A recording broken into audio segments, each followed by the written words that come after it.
I first noticed something different about Sandra a few months before the reunion ever came up. It wasn't obvious. Not at first, just little things. She started working later, coming home and diving into her phone like it held some secret world she didn't want to share with me. She'd sit beside me on the couch, face lit up by the screen, fingers flying across the glass, smiling at something or someone. That wasn't me. I didn't think much of it at the time. Maybe it was just a chat with friends or a way to unwind after a long day. We all have our distractions, right? So I let it go. Then the reunion started coming up in conversation. Offhand mentions at first. It's been 10 years, Danny, she said one night while chopping vegetables. Everyone's coming back. It'll be fun. I nodded, told her it sounded nice to reconnect. She smiled, but the smile didn't reach me. Her mind was already elsewhere. Over the next few weeks, that reunion became the only thing she talked about. She bought new outfits, experimented with her hair, and booked appointments she usually couldn't be bothered with, even for our anniversary. One night at dinner, watching her talk excitedly about some old classmate, I said, "You're going all out. Big night, huh?" She gave a light laugh. "I just want to look good. It's been a while." I smiled too, but it didn't feel right. I asked if she wanted me to come with her. Her fork paused for a fraction too long. "It's just college friends. You'd probably be bored." It landed like a slap, as if being around me was something to endure, not enjoy. I told myself not to read into it. Maybe it was just nerves, nostalgia, but something inside me tightened. The night of the reunion, she came down the stairs looking like someone stepping into a new life. She wore a navy dress I'd never seen, makeup flawless, heels too high for comfort. She looked stunning, undeniably so. I let out a low whistle. "Wow, you look amazing." She didn't even glance at me. "Thanks," she said, adjusting an earring in the mirror. I asked again gently, "You sure you don't want me to come with you?" She hesitated, barely noticeable. But I caught it. "It's just old friends," she repeated, grabbing her clutch. "Really? You'd be bored." So I nodded, pretending not to care. But the moment the door closed behind her, I picked up my keys and followed.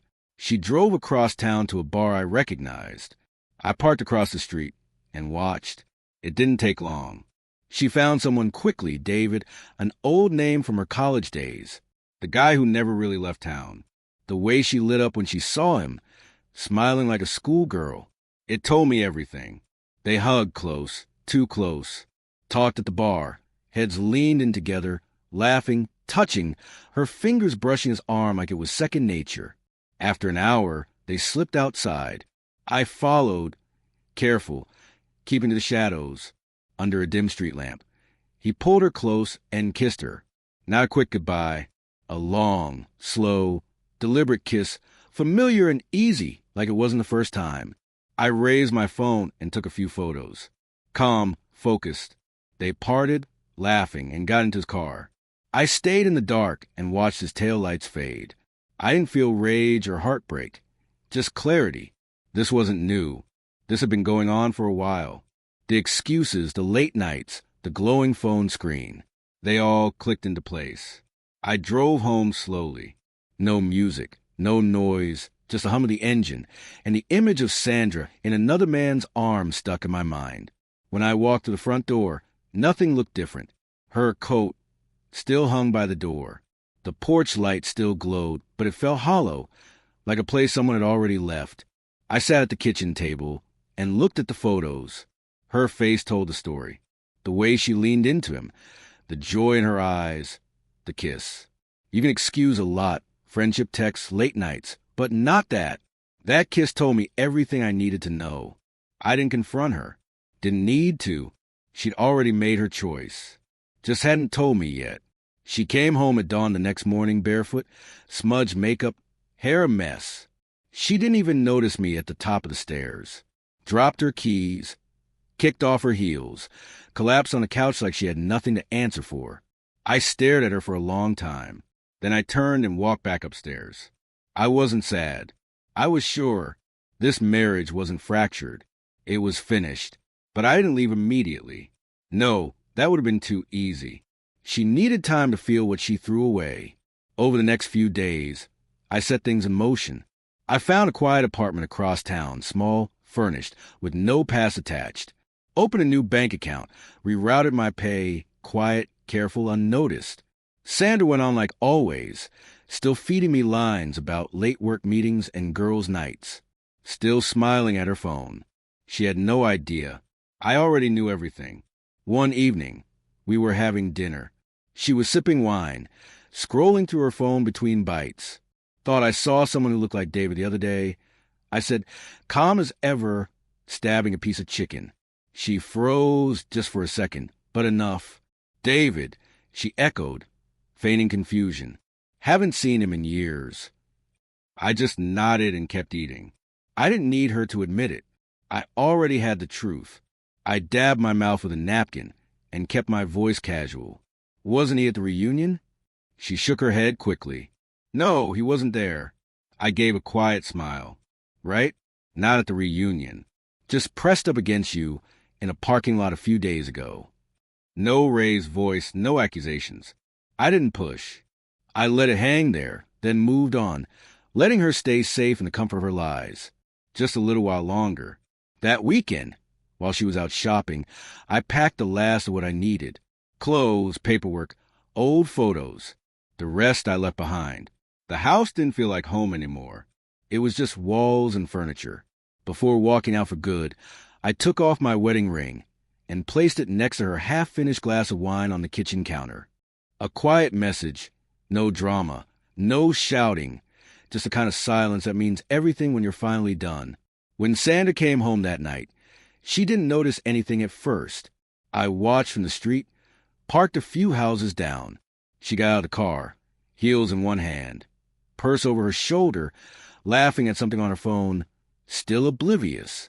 She stepped inside and closed the door. 30 seconds later, the porch light came back on. The door flew open. She stumbled out, eyes scanning the yard like I might suddenly appear and forgive her on cue. But not tonight. Not anymore. The calls started almost immediately. My cell, my work line, then my brother Christopher. I ignored them all, let her pace through the half-empty house, wandering from room to room, realizing with each step that the life she thought she had was already gone. Later, Christopher called. You want me to deal with her? He asked, hearing the banging on his door. I've got it, I said.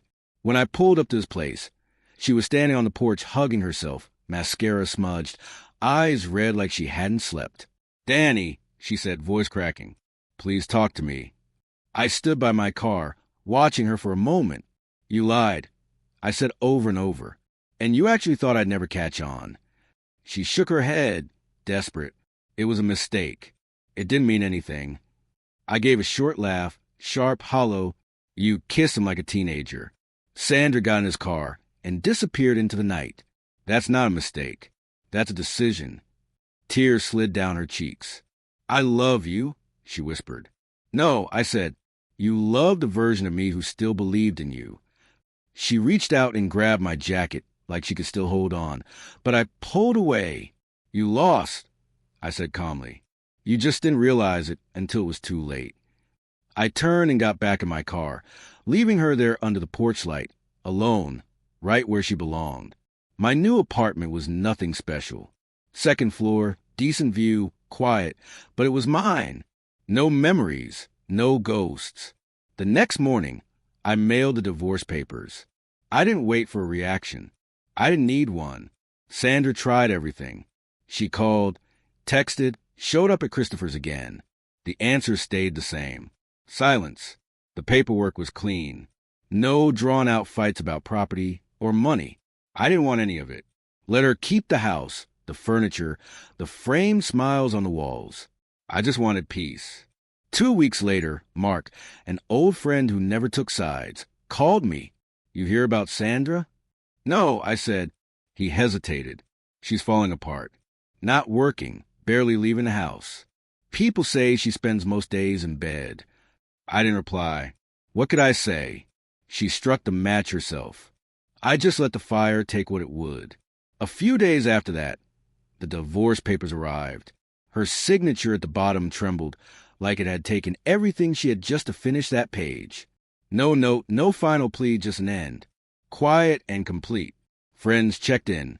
Christopher kept asking how I was holding up, but I wasn't unraveling. I wasn't bitter. I felt lighter than I had in years. Sandra stayed stuck. That big house, the empty closets, the wine stains on the carpet, her kingdom of regret. Mark told me she tried dating again, but nothing lasted. Maybe because it wasn't about finding someone new. It was about losing someone who had given her everything. I didn't need revenge. I didn't need closure. Her life was a consequence.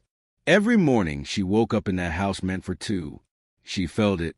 Sometimes I'd sit out on my small balcony with a beer, watching the lights stretch across the city. I'd think about the man I used to be, the one who waited up late, hoping love could outrun betrayal. I didn't hate that man. He just hadn't learned yet. Sometimes it takes losing the wrong person to find your own worth. Sandra's biggest mistake wasn't the kiss or the car ride, or even the lies. It was believing I'd still be there when she decided to come back. But I wasn't, and for the first time in forever, I was awaiting. I was already gone. Free, clear,